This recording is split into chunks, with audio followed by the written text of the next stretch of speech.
My name is David McAlpine. I'm the director of the UCL Ear Institute, and I'm also the professor of auditory neuroscience. I first got interested in hearing and hearing research when I was a student, and I worked in a laboratory on my summer holidays that was investigating how certain medicines actually make you deaf. So for some medicines that are working against cancer, for example, they have a side effect that actually damages your inner ear and makes you deaf. And ways of understanding how those medicines work and how you can stop them making you deaf while they're making you better, or at least treating your cancer, is actually an important aspect of some of the work we do here. So the things that make you deaf are actually interesting in understanding how the inner ear works, and also interesting in understanding how we can stop those things making you deaf. They are medicines for other conditions, so we don't want the side effect to be deafness. We want to be able to keep people healthy and keep them hearing at the same time.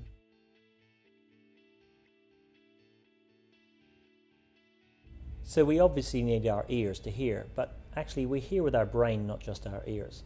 Our ears are picking up the sound and transmitting them the information about sound to our brain in the form of electrical pulses, but our brain is creating the sense of sound. It's creating where things are in space. It's telling us about what people are saying. It's helping us understand the environment in which we're listening.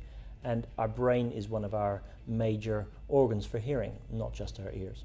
So your outer ear is very important. It's not just for keeping your glasses on. The outer ear has very important functions.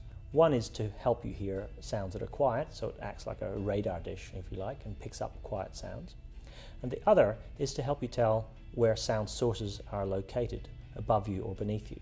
So sound energy hits the outer ear and is transformed, and when it gets to your eardrum, it's got particular sound energy increases or reductions depending on where the sound source is located. So a sound that's above you generates a different pattern of energy interactions at the outer ear than does the same sound source beneath you. So your outer ear helps you tell whether a sound is above you or beneath you, and that's a very important cue for localizing sounds.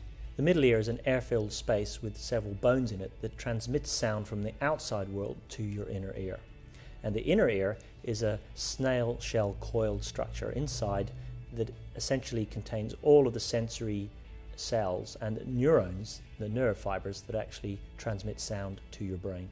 Sound energy is collected by the outer ear and transmitted down the ear canal to the eardrum. And inside the middle ear there are three bones, the malleus, the incus and the stapes, and they connect from the eardrum to the oval window of the inner ear. So the sound vibrations that move the eardrum are transmitted as vibrations of those three bones into the oval window of the inner ear, and the vibrations are eventually turned into electrical pulses that are fed down the nerve to the brain. Many people who are deaf have problems in the inner ear. The sensory cells that are turning vibrations into electrical pulses and feeding them to your brain are actually damaged. And when those are damaged, it's very hard to repair them. So in fact, it's not yet possible to repair them. We have to look after them and try not to damage them. So loud sounds, certain drugs, and getting older tend to damage those sensory cells, and that's why our hearing can be impaired. And especially loud sounds in this modern age where we listen to iPods and lots of loud music can really damage our hearing well before we would assume that our hearing would be lost. Other than preventing hearing loss, the therapies that we have for hearing loss at the moment are hearing aids and cochlear implants. Everyone knows about hearing aids. This is a way of boosting the sound that's actually getting to your ear because your inner ear is damaged. If you have very severe damage to your inner ear, that won't help, and you'll need something called a cochlear implant. That's called electrical hearing. And these are devices which essentially are feeding electrical pulses into your inner ear and stimulating the neurons directly. That's because your sensory cells have all died or they're all damaged. So electrical hearing is one way of getting over that problem of severe or profound hearing loss. But it doesn't produce the same sensation of hearing as we have normally. And it's very hard to appreciate music and speech in noisy environments. So listening to other people speaking when there's lots of noise, listening to music, not very possible with hearing aids or cochlear implants. Currently, there are not very many biological therapies for hearing. In fact, we don't really have any. And what we need to do is develop those pills and those therapies that actually prevent hearing loss in the first place, or protect our hearing, especially if we have to work or in noisy environments, or we're listening to noisy sounds all of the time. But finding a way of giving a pill or some other therapy that reverses hearing loss is actually a major part of our research here at the Institute.